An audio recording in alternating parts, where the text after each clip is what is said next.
Welcome to Kenton's videos. Enjoy the video. You start by assembling the core gear. The Ninja record, the sound module, the hunt beacon, and the light cone. Get them charged and ready.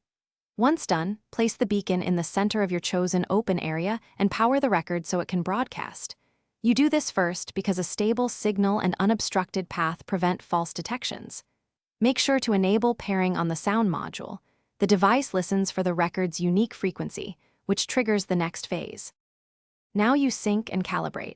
You press and hold the sound module's sync button for 5 seconds until you hear the confirmation tone. This links it to the Ninja record. Next, adjust gain to a mid-range so the module captures signals without clipping. This prevents false positives and keeps weak targets detectable. Then, sweep the light cone in 90-degree steps while listening for increasing ping strength. Once you find the peak, mark that bearing and continue narrowing with shorter sweeps.